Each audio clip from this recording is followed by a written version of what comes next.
Hola, ¿qué tal? Aquí soy el doctor Refat Al-Atamna, médico palestino boliviano. Me encuentro en Gaza, atrapado hace muchos meses. Hoy día es el día martes, el 19 de agosto. Ya estamos casi a 21 meses. Ya pasaron 21 meses desde que comenzó el gran genocidio cometido por Israel. Bueno, aquí le hablo de muchas cosas que han pasado durante todos esos meses, desde que comenzó toda esa terrible matanza, destrucción. Hablando de todo, necesitamos mucho tiempo porque es terrible todo lo que ha pasado durante todos esos meses, sin ningún día de descanso. Diariamente hay matanzas, diariamente hay destrucción, demoliciones, pérdidas, hay de todo. Y estamos muy cansados, muy fatigados de todo lo que hemos vivido. Es un verdadero infierno lo que estamos viviendo ahora en Gaza, ya hace muchos meses. Bueno, así que hablando del sistema sanitario, es totalmente destruido. Aquí, lamentablemente, Israel lo que está tratando y hizo en gran parte es la destrucción de toda Gaza, para anular todo lo que es vida. Quiere hacer la vida es difícil para todo el pueblo de Gaza y en general para todos los palestinos, ya sea en Cisjordania también, que están cometiendo muchas cosas. Pero hoy día vamos a hablar de Gaza y todo lo que ha hecho Israel durante esos 21 meses.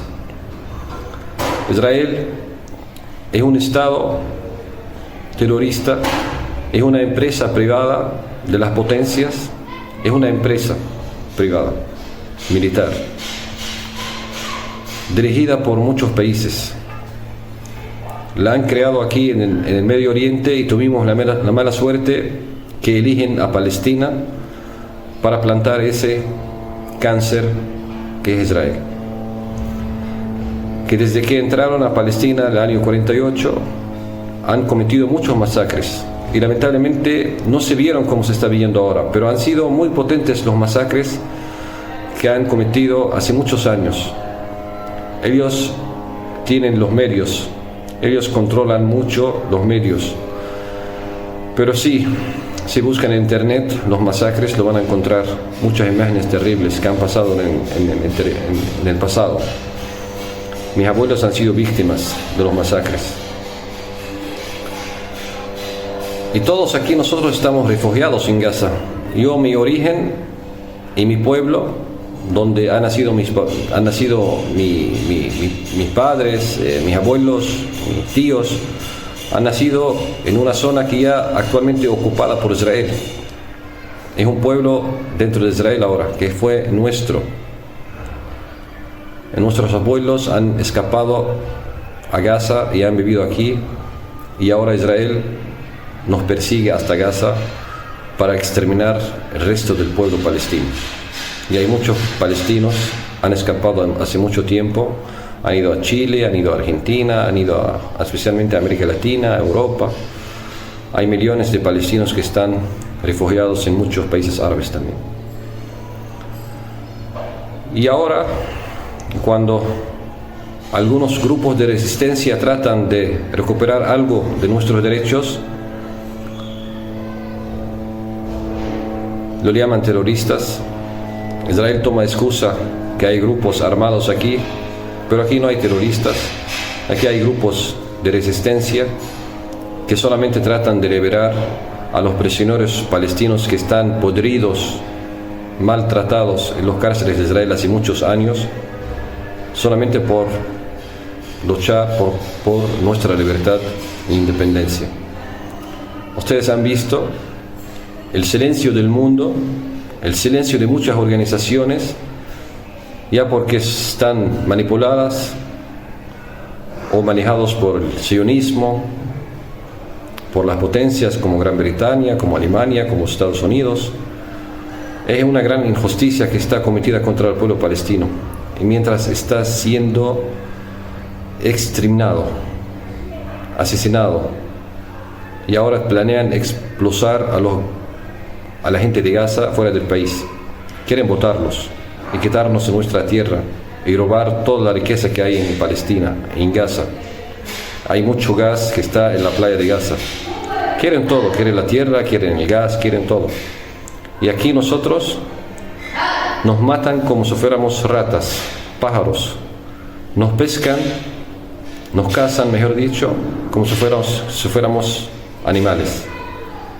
Ellos, a través de sus medios, los ministros, denuncian todos los días a través de los medios de comunicación: hay que matar a los palestinos, hay que matar a los niños. Tantas víctimas que han sido niños, han sido mujeres, gente inocente. Israel está causando el peor daño a todo el pueblo para hacerle la vida difícil, causando terror, hambruna, matanzas, destrucción, acabar con todo lo que da vida, acabar con la parte de agronomía, las tierras, ocupar, acabar con todo el sistema de salud, el sistema sanitario, alcantarillado, avenidas, alcaldías, colegios, universidades, mezquitas, iglesias. Ha destruido todo. Y usando excusas que nadie le cree. Ya todo el mundo sabe que solamente son mentiras de Israel. Y lo peor, que está apoyada por Estados Unidos y otros países, que son muy criminales. Son los verdaderos asesinos. Aquí yo estoy sufriendo mucho con mi familia, con mis niños. Trato de salir de Gaza, busco la forma. Yo, como soy palestino boliviano, acudí a la embajada de Bolivia, que está tratando de sacarnos, pero todo es difícil. Fuimos evacuados como 9 veces, perdimos todo. Yo, mis hermanos, mis hermanas, todos hemos perdido nuestras casas, nuestros autos, nuestros ahorros. De un día para otro nos quedamos en la calle. Yo, como médico, no estoy cobrando mi sueldo hace muchos meses. Gracias a algunas donaciones que recibo, que pudimos soportarnos algo. Pero todo es carísimo aquí, porque Israel está haciendo la guerra por muchas formas. Ya guerra por matanzas, o mata por muchas formas. Atacar, bombardear, acabar con todo el sistema de salud, el sistema sanitario, el sistema alcantarillado, la parte de agronomía, fábricas, empresas, todo fue destruido. Y ahora la gente vive de las ayudas. Y ahora están atacando las ayudas humanitarias, que no la dejan entrar. Ya han sufrido la hambruna hace muchas semanas atrás por el gran bloqueo. Y todo ha vuelto caro. Aparte de que la gente no tiene dinero, no tienen fuente de ingreso. Así que están sufriendo lo peor. Hay mucha gente que duerme sin comer. Despiertan, no encuentran nada para dar a sus hijos comida. Hay mucha gente que han desmayado en las calles y había víctimas por la hambruna.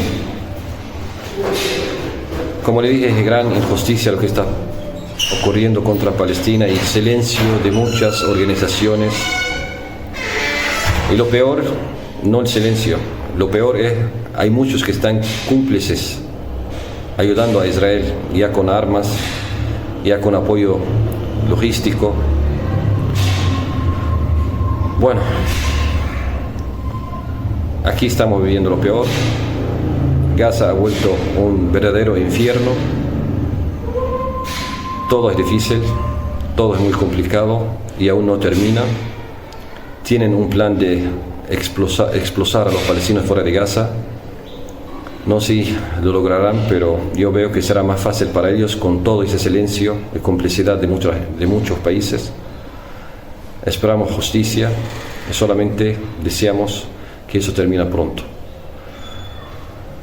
Bueno, llamo a todas las organizaciones que tienen todavía conciencia, tienen corazón, que hagan algo para frenar todo eso. Aún queda esperanza. de que hagan algo. Gracias. Hola. Bueno, con este video que fue grabado y nos fue enviado hoy, martes 19 de agosto, desde Gaza, escuchamos el testimonio del doctor Refaat, médico palestino-boliviano, que bueno, no cabe agregar más de lo que él ha relatado de la vida en Gaza, pero con este testimonio queríamos abrir el programa de hoy, que va a estar dedicado, hay una cosa ¿no es cierto? dice, Perdóname, sí, que va a estar dedicado a la crisis de Gaza, el genocidio palestino, y enseguida vamos a tener, digamos, la posibilidad no solamente de escuchar, sino de entrevistar y dialogar con una persona que, bueno, es toda una referencia en el punto. Martín Gac, escritor, periodista, persona que ha estado muy involucrada no solamente en la información sobre lo que ha ocurrido en Gaza, en Palestina, en los últimos años, sino que también ha sido un activo denunciante de la masacre del pueblo palestino. Te interrumpí, ibas a incorporar un elemento. Lo voy a señalar después porque seguramente cuando hablemos con Martín, perfecto, es un tema que se va a plantear y voy a recordar una observación que hizo este médico boliviano que está con la familia en Gaza. Exactamente, está exactamente. La familia de 4 hijos. Así es. Entonces, digamos, es una situación absolutamente tremenda. Efectivamente. Tenemos seguramente ahora en pocos minutos, estamos ahora tratando de articular una comunicación con Alemania. Realmente lo que escuchamos recién, el doctor Refaat a través de las redes está haciendo llegar esta denuncia. Los que estén interesados pueden seguir su cuenta de Instagram. Yo lo he hecho en los últimos días, particularmente ya cuando sabía que probablemente recibiéramos este video. Bueno, y él desarrolla a través de las redes sociales el relato dramático, particularmente de lo que significa el asesinato casi cotidiano, bueno, y el estado calamitoso del estado de salud que él conoce muy bien. Es muy interesante lo siguiente: él es boliviano, por lo tanto latinoamericano. Y nosotros tenemos un interés muy fuerte en que la masacre en Gaza, el genocidio, sea conocido, entendido, explicado entre los pueblos de América Latina y de Argentina. Y ahora cuando entrevistemos y conversemos con Martín Gac, es otro latinoamericano, porque son argentinos. Es decir, quiero señalar esta conexión porque las manifestaciones naturalmente de masas que han habido han sido muy numerosas en el mundo árabe, en Turquía, han sido muy numerosas en Europa, pero no tan numerosas en América Latina. Ajá. Y ese es un tema que vamos a charlar con Gac, pero una vez que él nos cuente toda una cantidad de cosas importantes que tienen que ver con la experiencia que ha tenido trabajando para la televisión alemana, conflictos con la televisión alemana. Así es. Cuando naturalmente me enteré que había entrado en esos conflictos en la televisión alemana, observé que a raíz de este cambio verbal de orientación o de propaganda del gobierno alemán, que le sigue mandando armas a Israel. Pero dice, algunos de sus voceros dicen que es un genocidio. Es decir, ¿cómo se puede convivir denunciando un genocidio o hablando de algo que ya no se puede ocultar, porque lo señaló el Tribunal Penal Internacional, y al mismo tiempo manteniendo los compromisos, dicen ellos, de asistencia militar a Israel por parte de Alemania. Bueno, entiendo que estamos ya en comunicación con Martín Gack. Martín, buenas noches para vos, buenas tardes para nosotros. Bueno, soy básicamente argentino, me fui hace muchos años, más de 30, pasé mucho tiempo en Estados Unidos, pasé mucho tiempo en Francia y hace 15 años vivo en Alemania, en donde trabajé los últimos 10 como corresponsal, director, productor de la Deutsche Welle, que es básicamente algo así como la BBC alemana. Sí, sí. Y mucho de mi foco fue, bueno, de hecho fui el vaticanista de la Deutsche Welle, pero también fui productor y director del programa Conflict Zone, que era el principal programa de entrevistas políticas. Dentro de una tradición un poco que en Argentina, en Latinoamérica en general no existe, pero que es una entrevista muy confrontacional, muy confrontativa, creo que se dice en castellano, disculpen, mi castellano a veces es un poco poético. Con cuadros políticos, normalmente cuadros políticos de alta gama, en donde un poco uno va a preguntarle dónde están los cadáveres, ¿no? Y bueno, los últimos 2 años, los últimos 3 de hecho, 2023, 2022 fueron años muy duros en Palestina.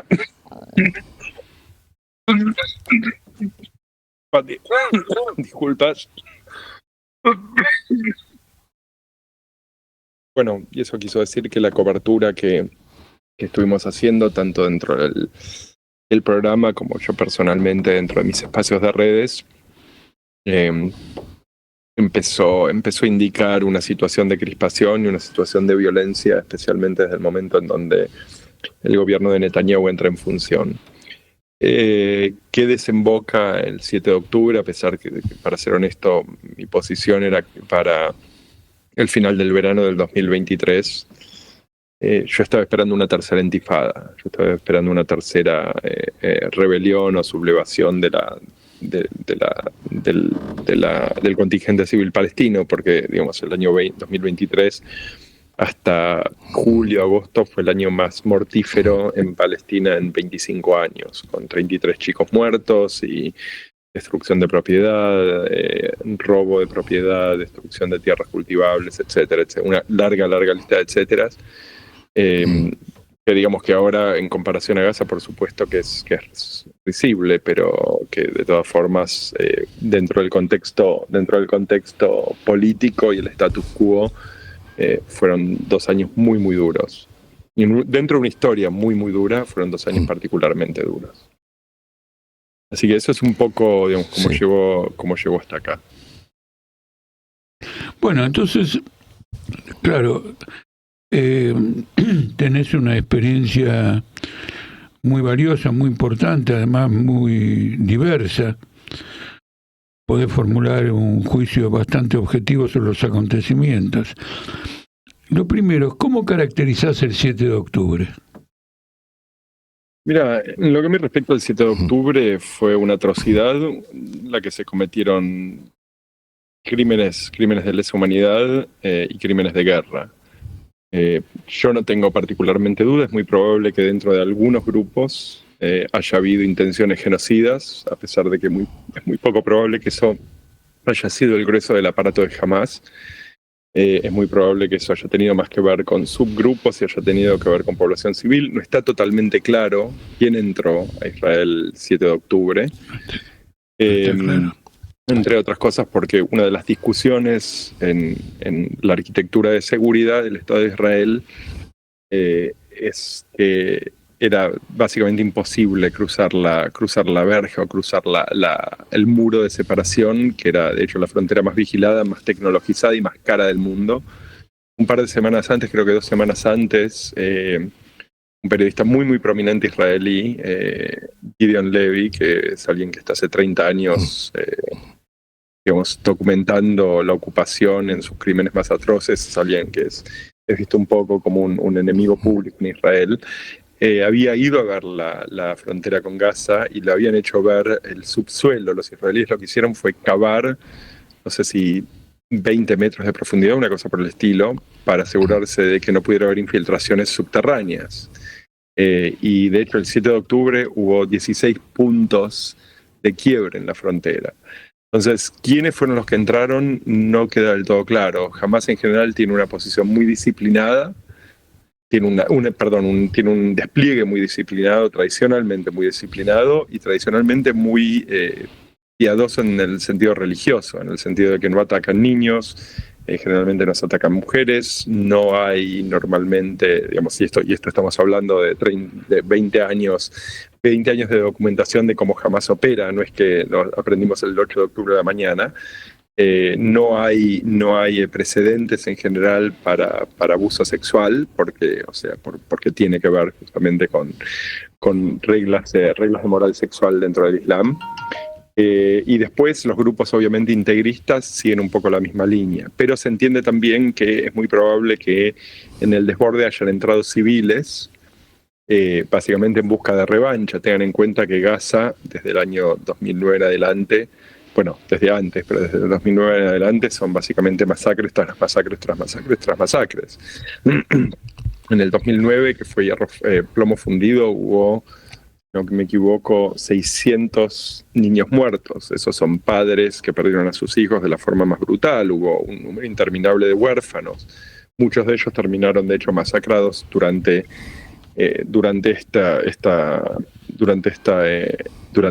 básicamente este genocidio. Con lo cual, digamos, el tema del 7 de octubre yo creo que es extremadamente difícil, principalmente porque está poco claro cómo es que el 7 de octubre se construyó, está poco claro qué es lo que pasó el 7 de octubre, está poco claro por qué las fallas, llamémoslas fallas por ahora, del Estado de Israel fueron tan tremendas y tan incomprensibles. O sea, por ejemplo, en los kibutzim en la zona de Nir Oz no hubo despliegue de personal militar israelí hasta las 3 de la tarde. Son prácticamente 10 horas en las que no hubo un solo soldado. Y ahora hay declaraciones de que, bueno, de que el comando, en la línea de comando, te mandó a algunos de los que tenían que estar desplegados en la zona. Por lo menos hay una filtración y hay una persona que lo declaró abiertamente, un efectivo en el Parlamento, en una comisión de investigación del Parlamento israelí, que la orden fue de no avanzar, de no desplegarse. O sea, que se quedaron en sus bases. Y, digamos, las bases de Beersheba están básicamente a 30 minutos de helicóptero de la zona. O sea, definitivamente no pudieron haber tardado 10 horas. Digo, hay una cantidad enorme de cuestiones, porque había nada más que 400 soldados en lo que lo llaman el sobre de Gaza, que básicamente es el pedazo de territorio israelí que es directamente contiguo al territorio de Gaza. Había para vigilar toda la frontera 400 efectivos, lo cual es absolutamente incomprensible. Te interrumpo un segundito. Sí, claro. No estoy entrenado en entrevista confrontacional. A veces veo Hard Talk en la BBC, que probablemente tenga el estilo que vos decís que aplicás en Alemania, pero todo lo que está diciendo confirma una serie de sospechas, de juicios que nosotros teníamos sobre esto. Por ejemplo, yo mismo leí de fuente israelí que la Procuradora General de Israel no recibió ninguna denuncia de violación de mujeres, ni personal, ni individual de tal o cual mujer, ni de las organizaciones feministas de derechos humanos de Israel. Sí, sin embargo, así es. Una de las cosas más divulgadas que provoca la violencia entre la gente judía acá en Argentina y en otros lugares es la idea que entraron a violar mujeres. Tenemos una lista larga de fabricaciones o de prevaricaciones que fueron construidas en lo que a mí respecta para desarrollar un estado de crispación. Claro. En última instancia fue un libelo de sangre utilizado para justificar... Sí, perdón, adelante. Sí, perdón. No, y además también, esto lo vimos en tiempo real mientras sucedían esos acontecimientos, que el ejército de Israel tiene lo que se llama la doctrina Aníbal, que en caso que secuestran a un ciudadano israelí, antes que permitir que se transforma en un rehén de quien lo está secuestrando, hay que disparar aunque se mate al propio ciudadano israelí, no solamente al agresor. Se conforma un cuadro que hace pensar, y factores que ahora te voy a indicar lo reforzarían, que habilitan pensar que en algunos estratos altos de las Fuerzas Armadas de Israel había un conocimiento anticipado de lo que iba a ocurrir. Yo creo que las dos cosas no se condicen necesariamente, en el sentido de que, digamos, tenemos una cantidad de información que muestra lisa y llanamente que los israelíes sabían previamente. Digamos, sobre esto no hay discusión. El 3 de octubre la inteligencia egipcia avisó a la inteligencia israelí que había movimiento. Tenemos los puestos de observación, que eran puestos israelíes del ejército israelí, que estaban viendo movimiento de gente, básicamente pasaron un año entrenando. Tenemos además de eso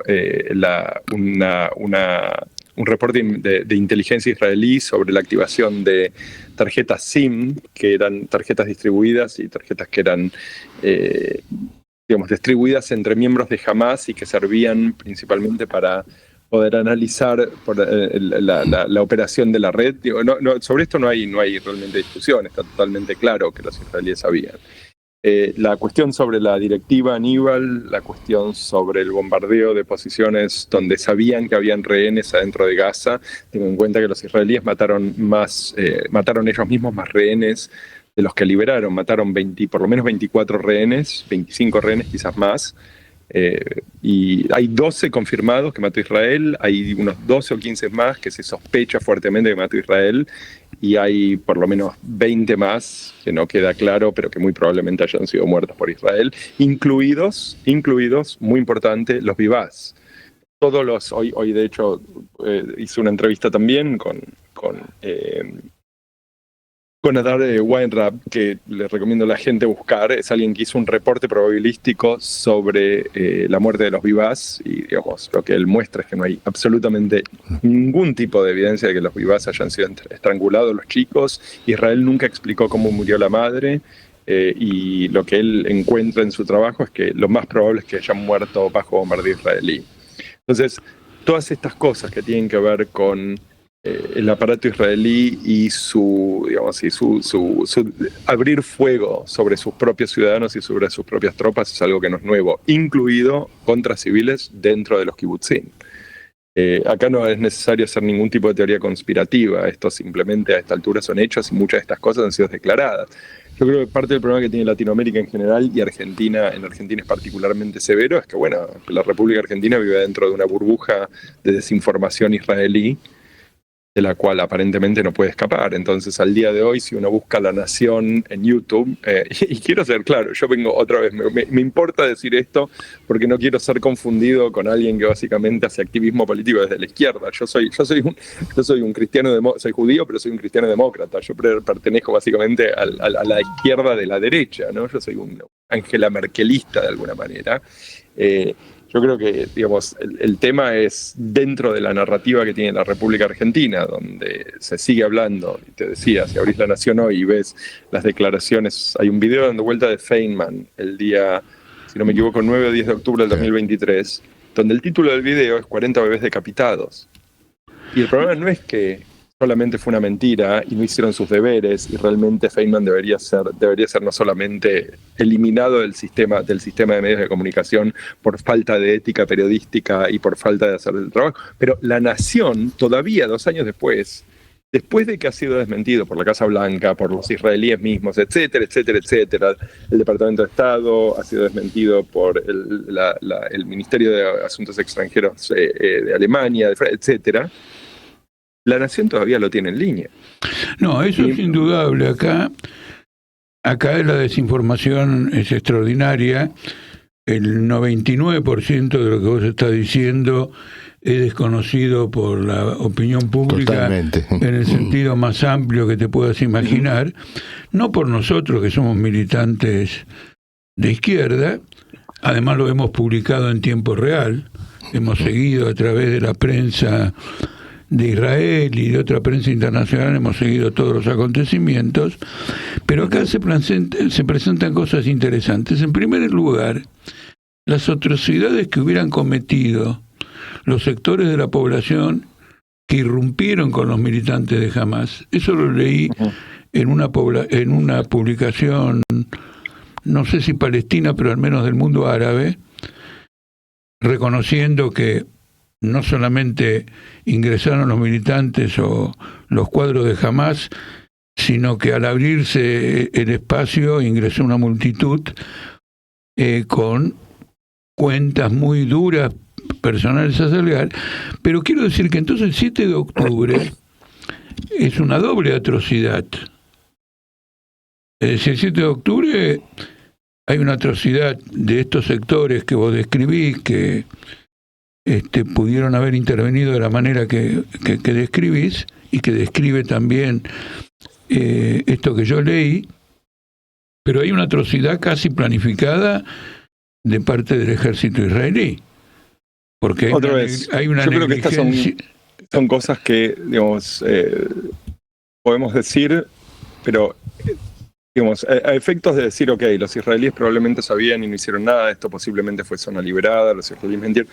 Hay ciertas cosas que podemos decir con certeza y que me parece que es importante recalcarlas, pero la cuestión de la responsabilidad israelí y la responsabilidad israelí por las muertes israelíes claramente requiere una investigación. Claro, digamos, claro. Es muy difícil sentarse acá a decir sí, efectivamente esto es lo que los israelíes hicieron, porque digamos, también hay una tendencia a sobrevalorar la capacidad estratégica y la capacidad defensiva de los israelíes.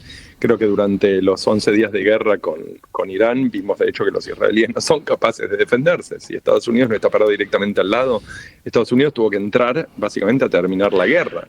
No, bueno, eso ocurre, discúlpame, eso yo tengo una experiencia de lectura, de análisis, eso ocurre en todas las guerras. La línea Maginot de los franceses era invulnerable para los alemanes hasta que los alemanes reventaron la línea Maginot. Bueno, pero creo que es importante tener en cuenta que la línea Maginot nunca fue puesta en un test de estrés, y el domo de acero sí.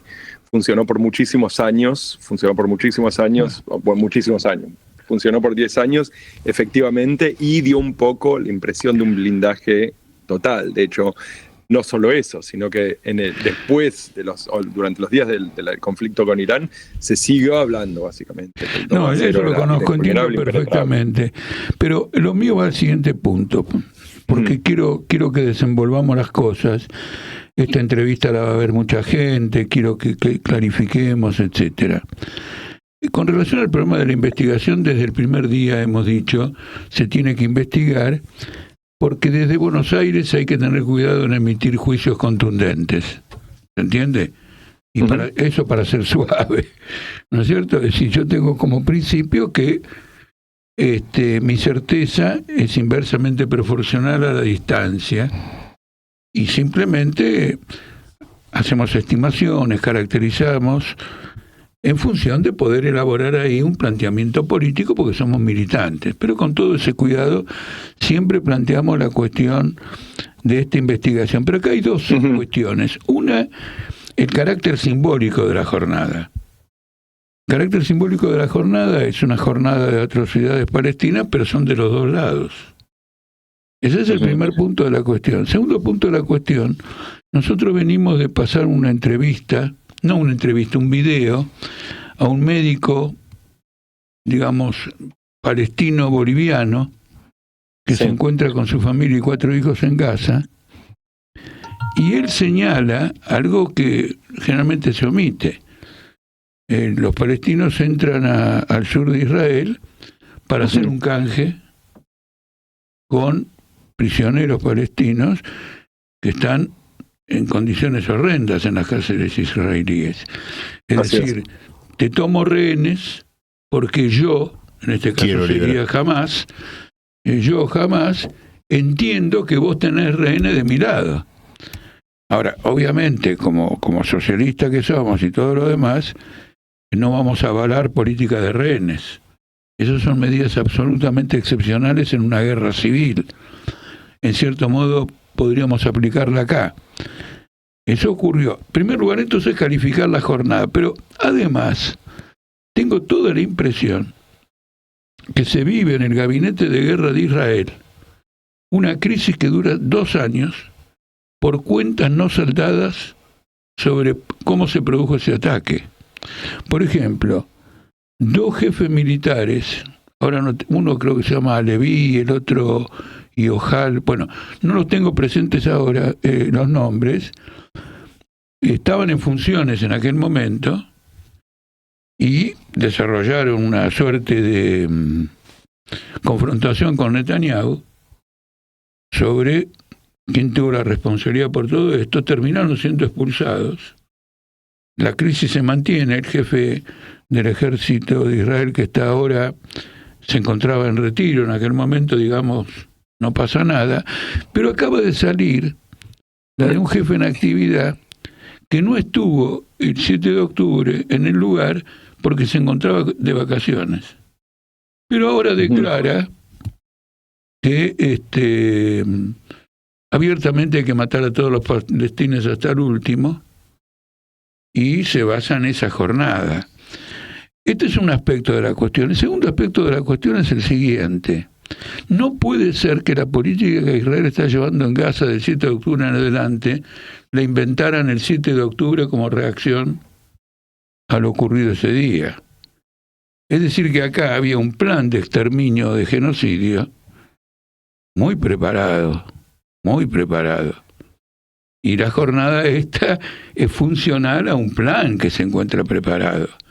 Que la opinión pública... O sea, todo lo que puedo decir es que no me consta, digamos, creo que definitivamente Israel tiene un proyecto de limpieza étnica de largo alcance, tiene un proyecto de ocupación de largo alcance, pero creo que el aparato político israelí, no así el gabinete, creo que el gabinete de hecho es mucho más uniforme de lo que, por lo menos en esta conversación, pues diciendo, el gabinete es básicamente un gabinete que gira alrededor de dos fuerzas políticas que son las que definen un poco el liderazgo político de Israel, porque son los que sostienen y apuntalan a Netanyahu.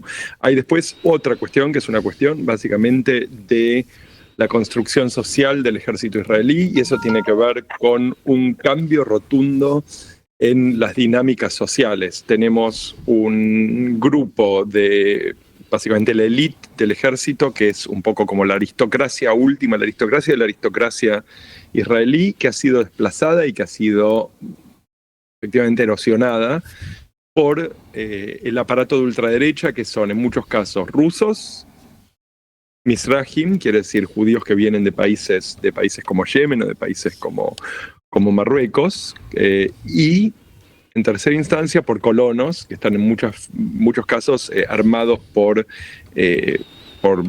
básicamente por judíos americanos. Esos 3 grupos, que son 3 grupos ascendentes, digamos, son algo así como nuevos ricos, son grupos que han encontrado un enorme capital político a través de apuntalar el proyecto de Netanyahu. Y la guerra interna es una guerra interna entre el ejército israelí y estos grupos. La demografía del ejército israelí ha cambiado. Los estudios de romper el silencio muestran un poco esto. Hay una cantidad de estudios sociológicos muy interesantes sobre cómo cambia la estructura del ejército israelí. Yo creo que lo que es importante recalcar es que definitivamente hay gente como Ben Gvir, que pertenecen a lo que fue KAJ, que es el grupo de Meir Kahane, gente que no le fue permitida, Ben Gvir, que ahora es ministro, no le fue permitida la entrada al ejército israelí por tener posiciones extremas y racistas. Smotrich, según ex jefes de la Mossad, es sospechado de actividad terrorista, y esta gente siempre tuvo el proyecto de limpieza étnica total. Los proyectos de limpieza étnica usan, en muchos casos, mecanismos genocidas. Obviamente no siempre tienen la amplitud o la profundidad que tuvo el nazismo en Europa. Muchas veces son cosas más módicas, como Bosnia-Herzegovina, etc. Pero básicamente el proceso genocida es un proceso dentro de un proyecto de limpieza étnica. Yo creo que el tema de fondo acá es que había un proyecto instaurado de limpieza étnica. Ante Gaza, muchas de estas figuras vieron la posibilidad, o sea, del 7 de octubre vieron la posibilidad básicamente de llevarlo adelante de una forma mucho más brutal y mucho más inmediata. Y es muy probable, y de hecho hay algún tipo de indicio de que gente como Ben-Gvir, que en ese momento controlaba y controla todavía el Ministerio de Seguridad, gente como Smotrich, que después pasó a Finanzas, lo cual quiere decir que controla las finanzas de los territorios ocupados, y después, digamos, Kogat, que es el aparato militar que administra los territorios ocupados, eso pertenece al ejército, pero por lo menos los partidos políticos empezaron realmente a ver la forma de provocar algún tipo de reacción del lado palestino, inclusive con las invasiones a la mezquita de Al-Aqsa. Claro. Hubo bombardeos, hubo muertos prácticamente todas las semanas adentro de Cisjordania, empezando en enero del 2023. En mayo del 2023 hubo bombardeos en Gaza, de los cuales nadie habla, pero Gaza fue bombardeada preventivamente después de que Israel asesinó a un líder de la yihad palestina, digo bien. Entonces, digamos, hay un proceso de ¿cómo se llama? De exacerbar la violencia y exacerbar la confrontación, definitivamente. Pero no me consta que haya un proyecto genocida.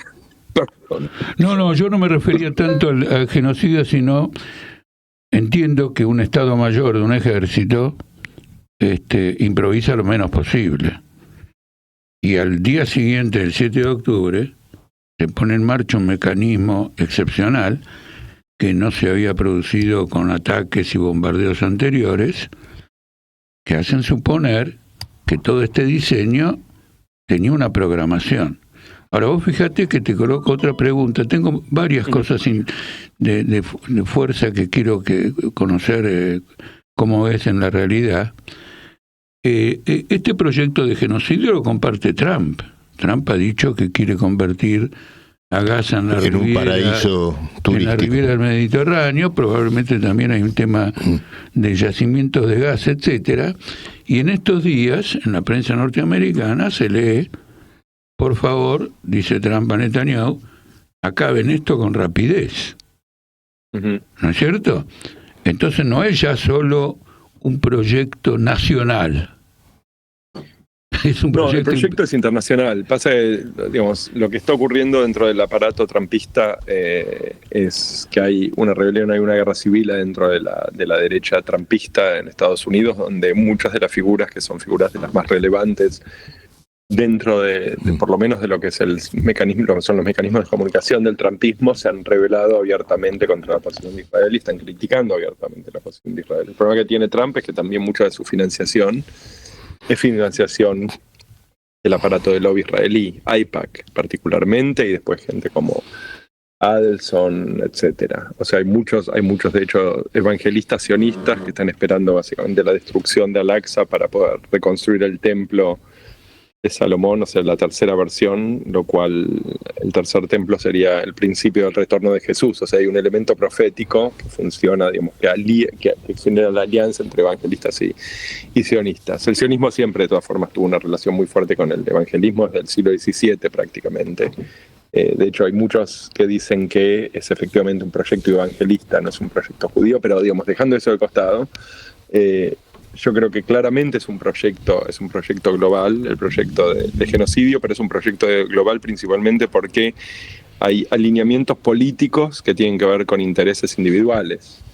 Mucha de esta gente no tiene simplemente la capacidad de salir de esas posiciones. Por ejemplo, el gobierno alemán, por ejemplo, el gobierno británico, que es un gobierno putativamente de izquierda, de centro-izquierda, pero, digamos, laborista. Donde la figura en particular... No entendí bien, ¿Alemania no estaría asociada? ¿O sí? No, Alemania está completamente asociada a Israel. O sea, y todo el espectro político. En Alemania, en ese sentido, no hay brecha política alguna en cuestiones de sionismo. Nada. O sea, desde la más extrema derecha hasta la más extrema izquierda. Acá hay un proyecto más que de Judea y Samaria, ya hay un proyecto geopolítico del imperialismo mundial. No, yo creo que no. Yo creo que o sea, a los israelíes no tienen ningún interés en conquistar Alemania o en conquistar Estados Unidos. No, claro que no. No es Israel la que va a conquistar Alemania, pero si miramos la guerra arancelaria, miramos las negociaciones de Ucrania y la conducta en el Medio Oriente, el que va a conquistar a Alemania va a ser Trump. Sí, o sea, yo creo que lo que Trump, para mí la figura de Trump, y yo pasé 17 años en Estados Unidos dedicándome a la política, puedo decir que la figura de Trump sigue siendo muy, muy opaca. En general, la forma en la que yo tiendo a pensar Trump es que Trump responde a dos fuertes polos políticos. Uno es Moscú y el otro es Jerusalén. Pero el alineamiento no es total, porque digamos, hay diferentes vectores de presión sobre Trump que no se alinean con Rusia, a pesar de que ideológicamente mucho del aparato trumpista está completamente alineado, como Meloni. Meloni puede ser, digamos, puede abrazarse con Zelensky, pero ideológicamente Meloni está completamente alineada con Putin. La posición es, o sea, de hecho, mucho del aparato de gente como Meloni, de gente como Salvini, fue pagada por Malofiev de la Fundación San Basilio el Grande. Digamos, todas las posiciones antiabortistas, las posiciones anti-gay, las posiciones anti-derechos humanos, etcétera, etcétera. Eso es totalmente, digamos, están totalmente alineados. Hay una gran parte del aparato de Trump que está totalmente alineado con eso, que es mucho justamente del evangelismo de ultraderecha. Una cosa muy interesante sobre esto es que hay una migración del evangelismo estadounidense a la Iglesia Ortodoxa rusa. La Iglesia Ortodoxa rusa está en crecimiento dentro de Estados Unidos, porque presenta una forma de conservatismo que los evangelistas se encuentran muy atractiva.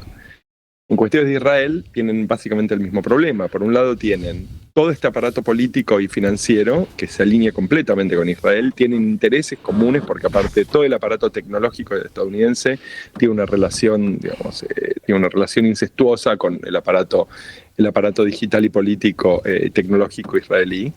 Pero por otro lado, tienen también el problema de que hay mucha de esta gente, como decía, del riñón de Trump, muchos de los que permitieron la primera y la segunda presidencia, incluido gente como Steve Bannon, que básicamente están criticando abiertamente la idea. Y mucho digamos, no hablamos de esto, creo que por ahí es una bolsa de gatos para no abrir ahora, pero digamos, está la historia de Jeffrey Epstein.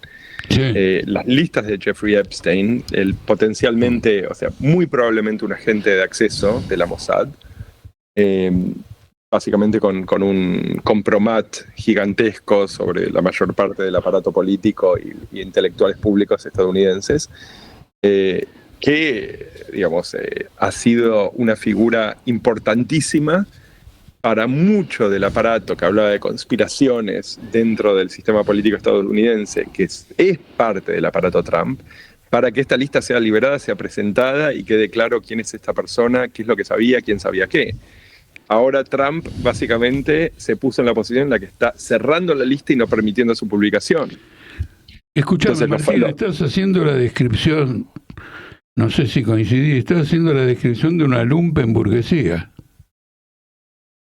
Sí, bueno, no sé, digamos, en alguna medida sí, en alguna medida el aparato estadounidense, yo creo que Estados Unidos es una estructura social muy, muy extraña, porque es una estructura que se piensa a sí misma como libre de clases. El estadounidense, hay una línea que a mí me gusta mucho, que es, en Estados Unidos no hay pobres, hay simplemente potenciales millonarios que todavía no han cumplido su destino.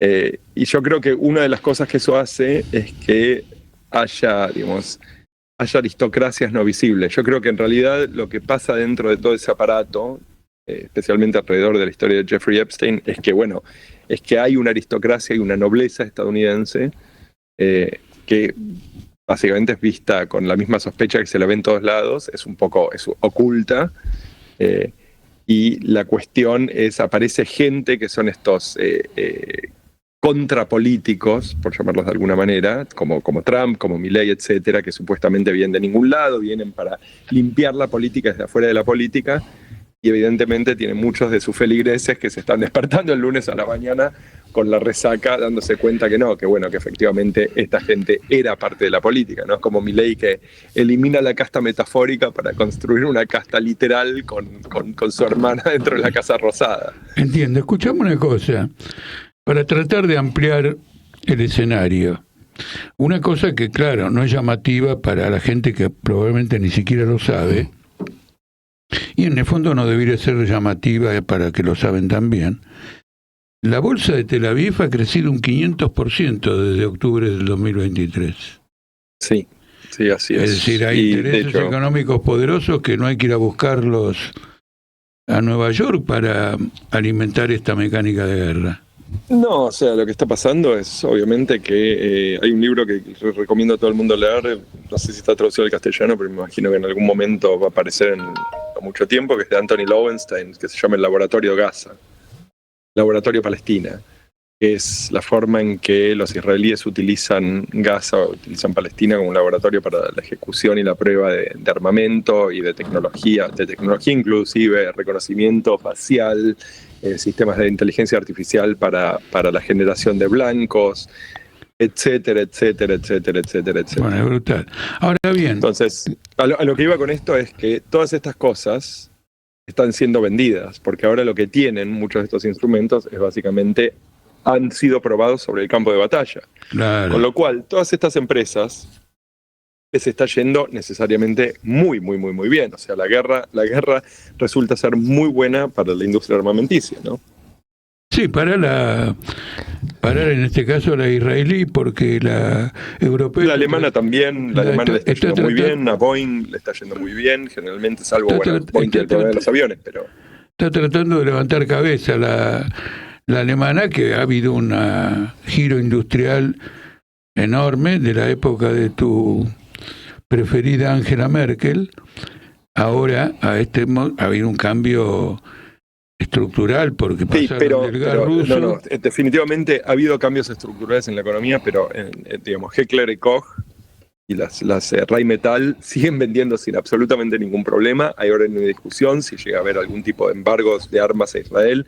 De hecho, Rheinmetall, creo, si no me equivoco hoy en los últimos días, estuvo hablando de mudar la producción a Estados Unidos para poder seguir proveyendo a Israel. Bueno, la industria armamentícia europea le está yendo muy bien. Entiendo muy bien. Una sola observación. Bueno, dejémoslo de Rheinmetall, que no le iba tan bien antes de Trump y antes de Ucrania, etcétera, y ahora cobró un vuelo. Pero vamos a cosas sustanciales, porque el espacio de tiempo que tenemos nos empieza a apretar. Israel hace una operación que se llamaba Chariots, las carros de Gedeón. Y ahora lanza esta operación a la cual en principio parecía que se había opuesto el jefe del ejército. ¿A dónde vamos con la guerra ahora? Con esta nueva etapa de ocupación de la capital de la franja. ¿A dónde vamos? Yo lo que, digamos, es muy difícil decir, y tengo la impresión por momentos que ni ellos realmente saben. Una de las cosas que necesita Netanyahu, en lo que a mí respecta, es mantener la guerra andando, porque esta es la única forma de prevenir el colapso de la coalición. Y por eso en los últimos días habló también, dio una entrevista el fin de semana pasado diciendo que su aspiración espiritual y no sé qué más está en el Gran Israel, que quiere decir, y dijo, eso quiere decir pedazos de Jordania, pedazos de Egipto, pedazos de Irak, pedazos de Siria, pedazos de Líbano, lo cual eso ya tiene, en parte por lo menos. Con lo cual hubo obviamente respuestas de ministerios de asuntos exteriores regionales, porque parece una amenaza de guerra. Como si es menos probable que haya guerra con Jordania, quiero creer, pero uno nunca sabe. Adentro de Gaza yo creo que lo que tenemos... Pero con Turquía podría ser. No es imposible, digamos, no es imposible. Por el problema de Siria, sería horroroso, pero no sería necesariamente sorprendente. Yo creo que adentro de Gaza y dentro de Cisjordania lo que tenemos es una fase penúltima de un proceso de limpieza étnica total. Ese proceso de limpieza étnica total tiene como fin último que básicamente esta gente sea movida fuera del territorio. Las dos posibilidades son o que sea transferida o que sea exterminada. Israel está básicamente tratando de hacer ambas cosas. Los israelíes yo creo que hubieran estado perfectamente contentos si Egipto-Jordania hubiese decidido tomar 2 millones de personas de Gaza. Israel los hubiese expulsado al desierto del Sinaí, los hubiese expulsado a Jordania, desde Cisjordania, pero creo que claramente por cuestiones de estabilidad política, etcétera, ni Egipto ni Jordania iban a admitir algo como eso. Con lo cual, Israel le quedó la posibilidad de exterminar a la población palestina, y eso es exactamente lo que estamos haciendo. La destrucción de Gaza en este momento es total, el bombardeo es, o sea, todas las noches es un grado de destrucción, de masacre y de sangre que yo realmente no he visto, y me dedico a esto hace 25 años. Y por otro lado, estamos ahora hablando abiertamente de la creación de campos de concentración, lo que llaman ciudad humanitaria, donde supuestamente los palestinos que han sido masacrados por 2 años van a ser protegidos. Como estudiante de filosofía, te debe llevar a terribles reflexiones que Israel organice campos de concentración. Honestamente, digamos, nunca tuve una sola fibra sionista en el cuerpo. Vengo de una familia de judíos que siempre pensaron que el nacionalismo era malo para todos. Y por otro lado también conozco muy bien la historia del sionismo, donde tuvieron relaciones intensas y felices tanto con el nazismo como con el fascismo. Con lo cual para mí no hay acá una cosa que sea, digamos, nunca, aparte bueno, conozco muy bien la historia israelí y no solo la historia sionista, donde figuras que para mí son gigantes de la ética, no judía, de la ética universal. O sea, israelíes como Leibovitz, que es alguien que creo que todo el mundo tendría que leer. Es un tipo que en los 80 se sentaba en televisión y decía, este país está construyendo campos de concentración. Hay un intercambio muy famoso en donde un periodista le dice, profesor Leibovitz, entonces, burlándolo, ¿no? Le dice, entonces, ¿qué? ¿Estamos incinerando palestinos en nuestros campos de concentración? Y Leibovitz le grita, esa es su profecía, no la mía. Y fue realmente... poderosa. Fue poderosísima, la entrevista es increíble de ver, el tipo realmente es algo fuerte. Hay muchas de esta gente, o sea, hay muchas de esta gente, yo conozco muchas de ellas. Abrum Burg, que fue presidente del Senado, que fue alumno casualmente. O sea, es gente que no son sionistas, es gente que tiene la idea de que un Estado judío es algo que tiene que desaparecer, que lo que tiene que haber entre el Jordán y el Mediterráneo es básicamente un voto, una persona, un voto, una democracia. Sí.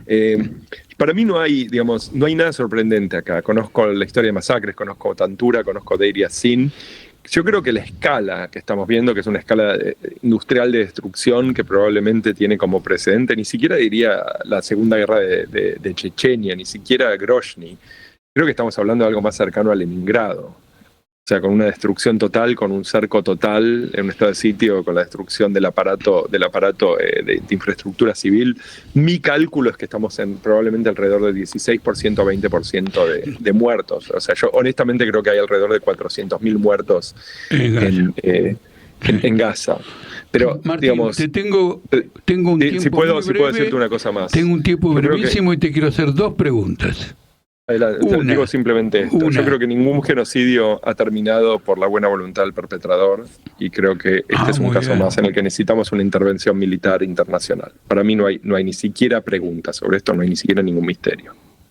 Sí, pero la intervención militar internacional va a ser de Merz, Trump, Meloni. Bueno, pero te hago 2 preguntas. Una, teniendo en cuenta que poco tiempo y son importantes. El porvenir de la oposición que se desarrolla en Israel es una pregunta. Te tiro la otra para que manejes vos los tiempos. ¿Netanyahu viene a la Argentina en septiembre? Mira, la oposición en Israel es marginal. En este momento hay unos 300.000 personas, pero principalmente porque están viendo a sus soldados muertos, porque no creen más en Netanyahu, porque la mayor parte del público está viendo que esto no está yendo a ningún lado, que siguen matando soldados, lo cual son los hijos del vecino, obviamente, porque así es como está constituido el ejército israelí. Y yo creo que es una cuestión más de autopreservación que de realmente solidaridad. Sí, hay gente que está muy preocupada y realmente tiene una reacción como la mía, por lo menos, en cuanto a lo que se está haciendo en Gaza. Tiene hijos como tengo yo y ve sus hijos, también los chicos de Gaza. Pero esa no es la mayor parte de Israel. 80% de Israel, según un sondeo de hace 6 semanas de Haaretz, quería la limpieza étnica de Gaza, y 50% en ese mismo sondeo hablaba de que tiene que ser el fin de la guerra, tiene que ser la exterminación total. Entonces yo no creo, digamos, yo no tengo ninguna esperanza para que la oposición israelí, o sea, la oposición israelí no es Gideon Levy, Burg y Ofer Kasif. Esa no es la oposición. Esas son gente con la que yo estoy totalmente alineada, pero que son totalmente marginales. Y en cuanto a Netanyahu en Argentina, por supuesto, lo que yo espero es que pase lo que pasó en Europa, que es que básicamente tiene miedo de bajarse en cualquier lado porque algún fiscal de cuarta línea pueda básicamente hacer un pedido de captura y pueda haber un escándalo. Y yo creo que le tienen más miedo, no le tienen tanto miedo los israelíes a que haya realmente un arresto de Netanyahu. Lo que tienen mucho más miedo es que haya un intento de arresto ciudadano de Netanyahu, que se suban un par de monos al balcón del hotel donde Netanyahu está durmiendo. Y yo creo que en ese sentido el público argentino tiene la capacidad realmente de detener esto. Pasa que la gente tiene que salir a la calle y se tiene que manifestar. No lo van a hacer básicamente simplemente estando enojados adentro de sus casas. Yo creo que tiene que quedar claro que incluso si Milei va a abrir la alfombra roja, que la República Argentina en su público ve a este tipo como un criminal de guerra y no quieren ser cómplices de ocultar y darle guarida a alguien que tiene básicamente un pedido de captura internacional por crímenes de lesa humanidad hace 9 meses relacionados con hambruna. Estamos hablando de mucho antes de que básicamente estrangularan a Gaza en marzo. 8 meses antes. Yo creo que depende un poco de cómo el público argentino se maneje. Sí, lógico. Bueno, nosotros en este momento estamos en una campaña electoral y naturalmente somos una de las pocas organizaciones que en el programa de la campaña electoral, que es una campaña de medio término, aparentemente inocua, pero realmente no lo es, en la ruptura de relaciones diplomáticas con Israel. Sí, porque el país del nunca más, el país de los 30.000 desaparecidos, si no hace algo efectivo el pueblo en solidaridad con Gaza, está creando las condiciones dentro del propio país para el retorno de un periodo que, por algún motivo, el conjunto de la población cree que no va a volver nunca más.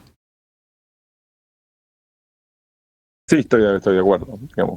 Creo que claramente viven en un país en donde hay una celebración de la crueldad constante. Lo ves con lo del Garrahan, lo ves con todo el aparato político y todo el aparato político social. Y creo que eso se traduce definitivamente a la forma en la que Milei ve a Israel. Hay una celebración del genocidio. No es una cuestión acá de que Milei no sabe. Yo creo que Milei lo sabe y lo aplaude. Sí, claro, obviamente. Totalmente. Obviamente. Martín, bueno, no sé si clasificás a esta entrevista como hard talk o como dijiste. Esa fue, de hecho, la persona que produje y dirigí por 10 años fue Tim Sebastian, que fue después nos comunicamos con vos para ver qué reacción a través de YouTube, a través de las redes, etcétera, han tenido tus palabras y la claridad y firmeza con que te expresaste. Les agradezco muchísimo y de acá me voy directamente a la catrera, como dicen. Claro, lógico por la hora. Me lo imagino, aunque allá es verano. 11 de la noche y tengo 2 chicos muy chiquitos, así que... muy bien, hay que cuidarlos, muy bien. Así es. Bueno, hasta luego, papá. Les mando un enorme abrazo. Un abrazo.